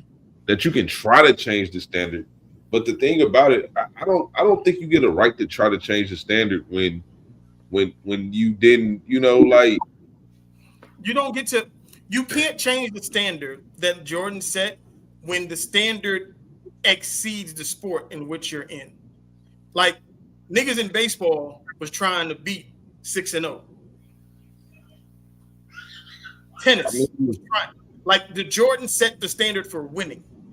And that's fine. It's your list. Outcome is your list. Yeah, but like he's just. Oh, Buab, he hit you with it. What? He never lost. He hit you. He never lost. I mean, I guess, like, again, like, they gonna just say, we know what we talking about in the finals, and I get it. Like, that's the point, right? Like, that's, to me, Jordan being undefeated in the finals is the cherry on top. Like, it's so much more shit you can talk about. It's deeper than the. It's deeper than. I don't know baseball teams. You know what I'm saying? It's deeper than the 6. Like It's what he did. It's the 10 scoring titles. It's having the steals titles. It's the DPOY. It's the getting the 200 steals and 100 blocks in the season before anybody else did it. Like he set the standard for what greatness looks like. Maybe. I don't know. We're not talking greatest of all time. We're talking Jordan. I think that's what the whole podcast. If you go back outcomes, because I know you came a little bit halfway through. If you go back to the beginning, you'll see this conversation is strictly supposed to be Jordan's career and what he has done with a little bit of mix of LeBron. And he is the GOAT though. So we are talking. Yeah, I guess you're right there. I mean, it's just again, that's the standard that was created. I think that's the perfect standard. Like, I think that's the most important thing you can do in basketball is for one, become the best player in the world, and on top of that, win a championship. What else are you supposed to do? That's like all sports. That's the greatest thing you can do in any sport you play is say I'm the best in the world. That was the year he won DPOY. What are you talking about? I think Hank Aaron will probably beat King Griffey Jr. That was the year he won MVP and DPOY in the same year. Probably got it. But everything Jordan, like anything Jordan does have over LeBron, they're gonna downplay it. Just like the scoring titles. But if I led the league field goal attempts, blah blah blah. Like even though LeBron James, when he won his scoring title, led the league in field goal attempts per game, but it's okay. It's like that typically goes hand in hand when you lead the league in scoring. The only nigga that's done that without leading the league in scoring field goal attempts is Kevin Durant. He's the only one. No, Jordan did it. Jordan did it a few times. I'm saying like modern. Yeah, in the modern era, but I'm saying like okay. Yeah. It's like but it's like when they say, oh well, LeBron won the championship for Cleveland and they didn't win one in 50 some odd years. Like, well, the Bulls didn't win shit before Jordan got there. Exactly. Hello. And outcomes, just so you know, Bill is in my top 15. Like the Bulls didn't win shit, but when he left the Bulls, they had 6.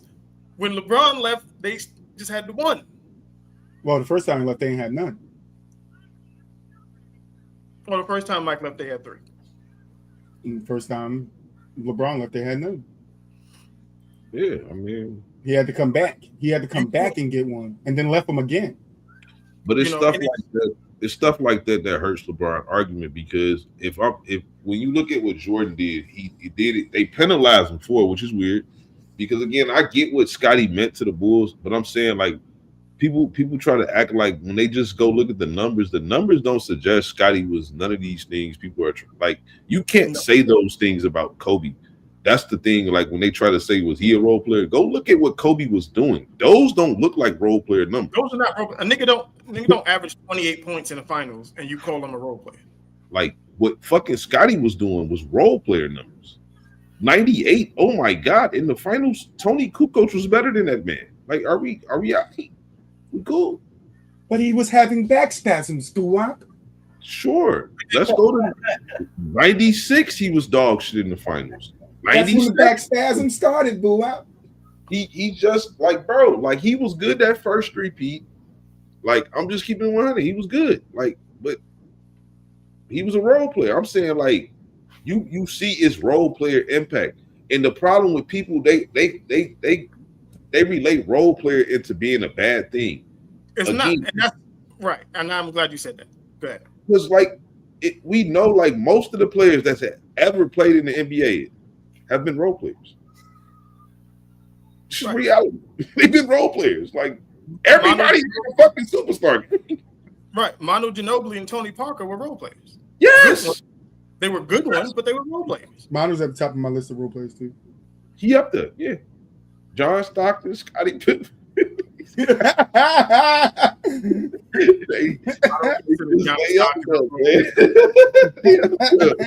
gonna lead into this John Stockton role player shit.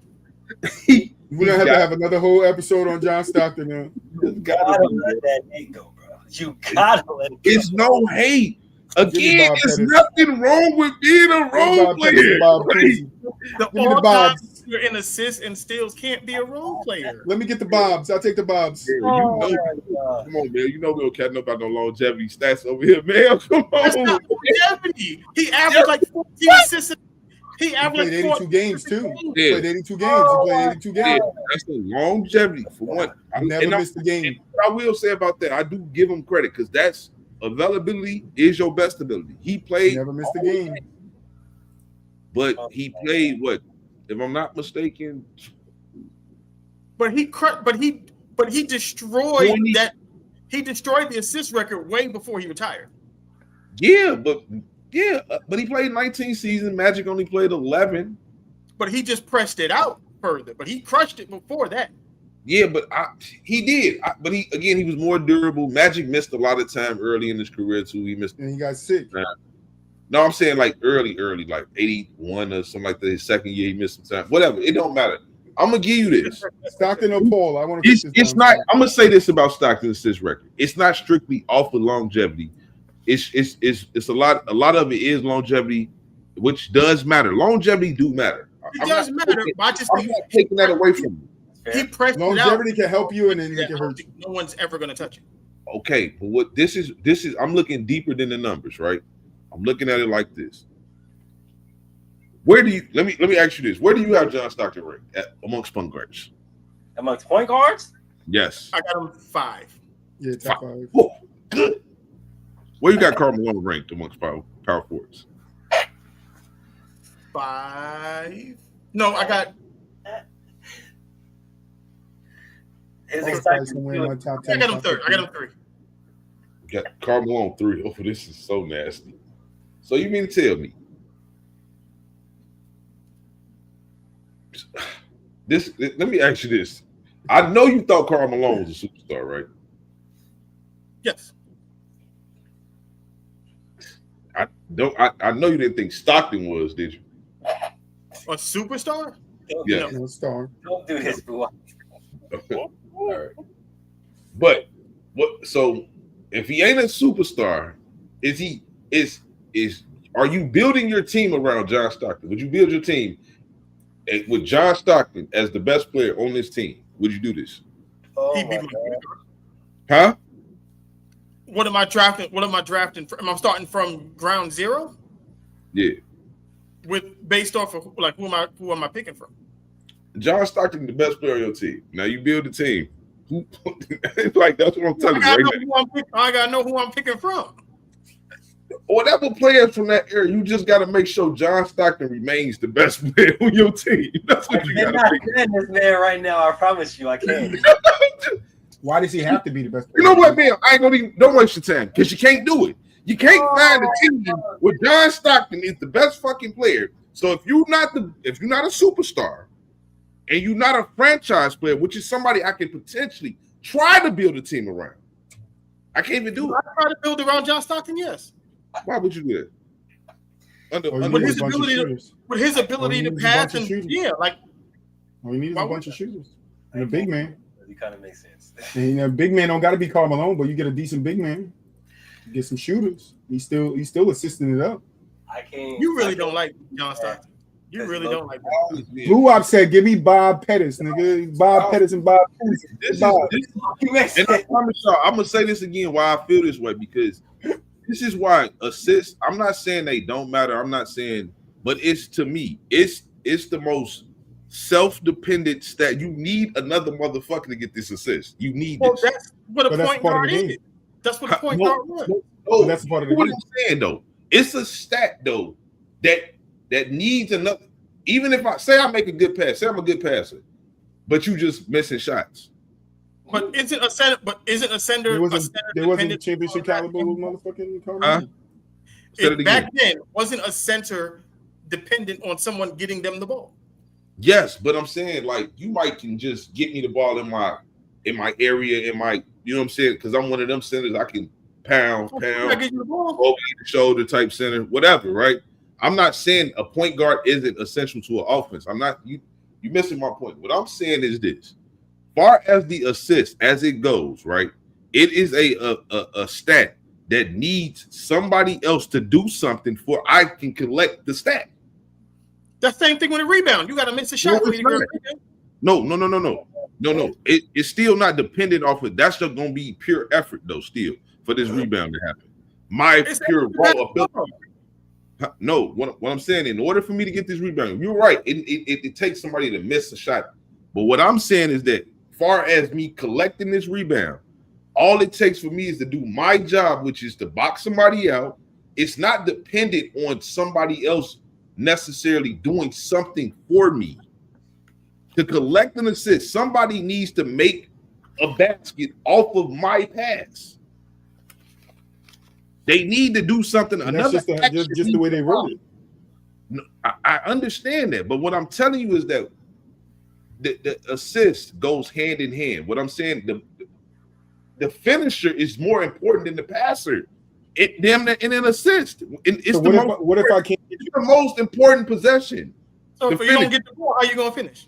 Yeah, what if I'm a passer but I can't get you the ball, or I get you the ball in your wrong spots and don't set you up for success? You don't. What if my IQ isn't up there and I'm making the wrong passes at the wrong time? What you're talking about is talent, and I'm not saying John Stockton didn't have that.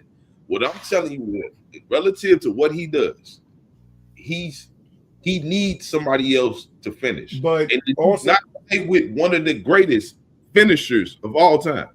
I can understand what you're saying, Bua, but I also think that if we're looking at the position, right? We're looking at the position point guard. That's what they were asked to do. Exactly what John Stockton did is what they were asked to do. So yes, it's dependent on somebody going to finishing the shot within the time limit for me to get the assist. But my job, me doing my job, me as the point guard doing my job, is to get him the ball in his spots. That's my job. So John Stockton is also doing his job. His job is to make sure he facilitates and gets the ball to the people that need it. Their job is to make the shot. Now, if neither one of us do our job, I don't have an assist, you don't have a basket. So we both have to do our job. Right. But what I'm saying is that your job is a lot easier when I guarantee you that for the most of your career, your entire career, that you're going to be playing with one of the most prolific scorers the NBA has ever seen. And that makes your job a lot easier as a point guard. Yeah, 100%. But that doesn't take away from him.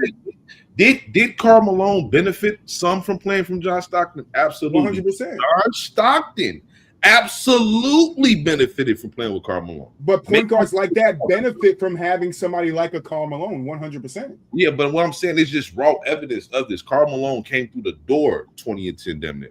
John Stockton sat on the bench for 3 years because he came into the league before Karl Malone. See, it was evidence that Karl Malone was already like this. Right, but if I got a guy that's good at this one thing and we don't have anybody to make that one thing stand out, then what the fuck am I supposed to do? I'm not saying that things don't happen. What I'm saying is that it would be a different discussion if Karl Malone and John Stockton started taking off together, kind of how people try to do Steph and Clay, right, Moo? Like, they started as the Splash Brothers, right? But then 2015 happened, motherfucker. That shit over with. It's over. So you're saying it's easier to guard somebody that on an assist than it is on a non-assist? I'm saying, Not you. Outcome. I feel what you're saying, Boo. I'm not gonna lie to you, y'all. Like I get your line. No, I feel what Boo I'm saying, and I get him, but I still think John Stockton deserves a lot more credit because he could have not been that at all.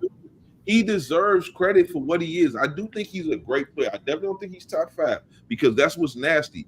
See, they played 18 seasons together, Karl Malone and John Stockton. 18. I mean, Karl Malone's first year, he didn't. They're back on Karl Malone. I mean, John Stockton. We was talking about what? He averaged 14 points, right? Second year. First year. Oh, I'm saying second year. What did he do? The second year was 21. Mm-hmm. But then that was the same year that John Stockton's assist went up. Yeah, but John Stockton was on the bench. No, that was John Stockton was starting Karl Malone's rookie season. No, he wasn't. Yes, he was. He played. Yes, he was. I totally agree with that. He played 82 games. He started.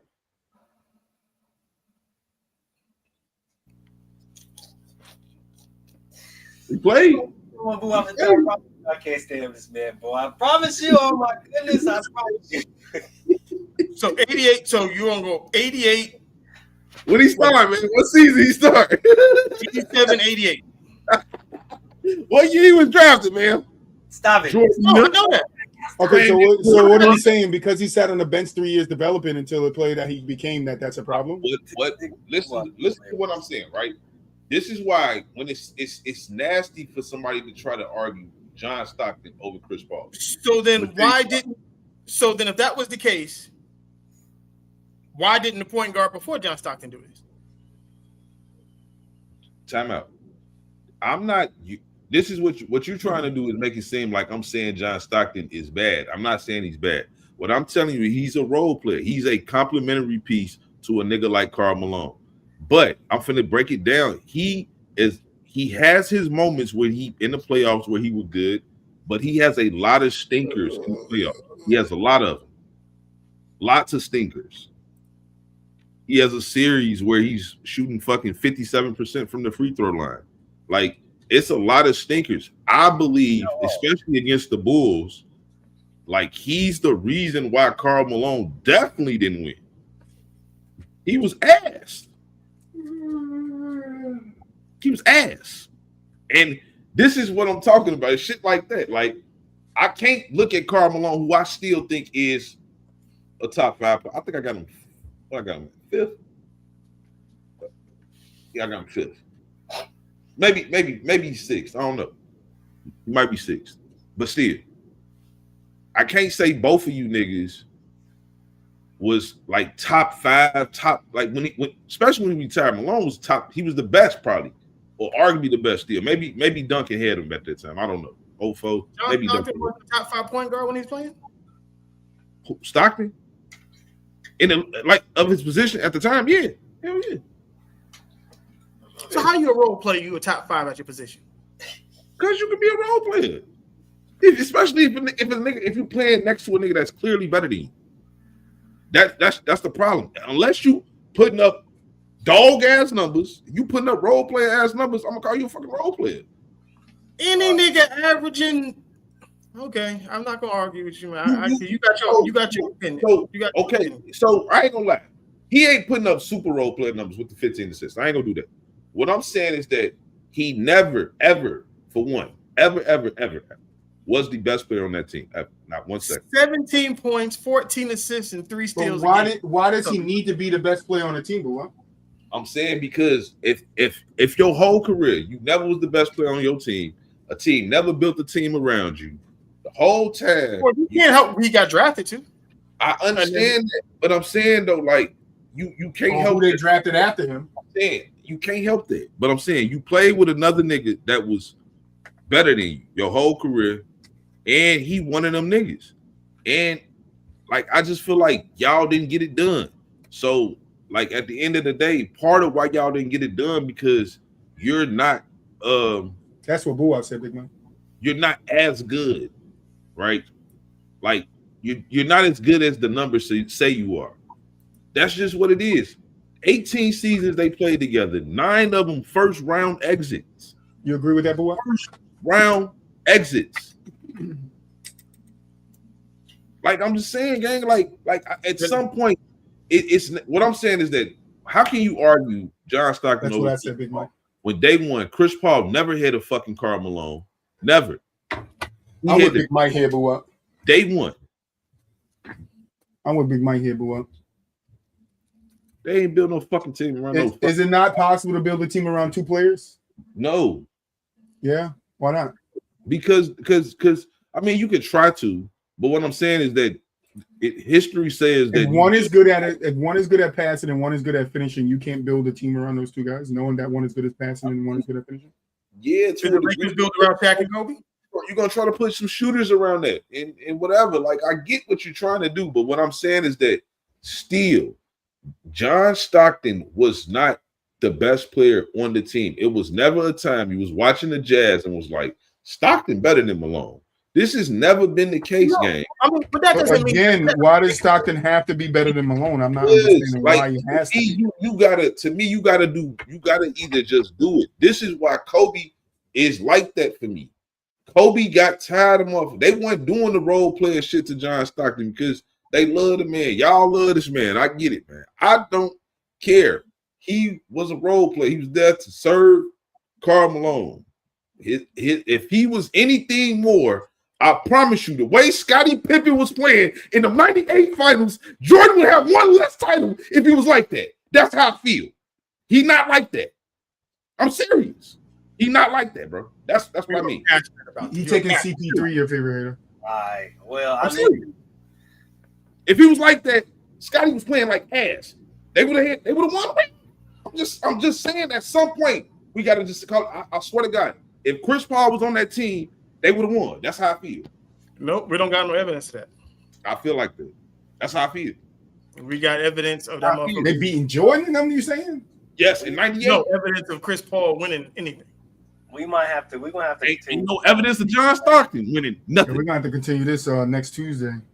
Either Saturday or next Tuesday. Not Saturday. Saturday's the KD legacy talk. Though. Yeah, we got that bum ass nigga KD. I was talking about that bum ass nigga. John Stockton legacy, fuck around, just playing. But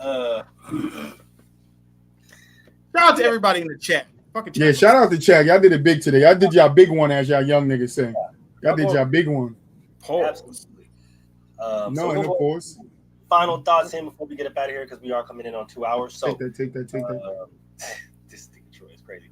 Boo, I'll go ahead and kick us off with the final thoughts. Fuck no. I would rather John Stockton be who John Stockton was. Man, hell yeah, I'll give you that 30-6, man. But no, man. Yeah, I'm gonna be on this joint Saturday, man. I don't see what y'all talking about this KD shit. We just slandering people, man. They gonna find us, but I already know. No, you're the one be slandering KD, bro. I'm gonna be the culprit. They be slandering you and Mel gonna be slandering the shit out of KD legacy on Saturday. You want to talk about a player B ass nigga? Oh, this is gonna be great. Yeah, KD gonna be just like this one, probably close to 2 hours. Move, take us out, please. I'm trying to go smoke. What you got to say, man? I'm gonna change the thumbnail to put player B ass nigga with KD face on. This nigga said Pippen playing like ass. Final thoughts, bro. Fucking average 15 points on 40% shooting, man. Yeah, he said Pippen was on the way to winning Finals MVP. When?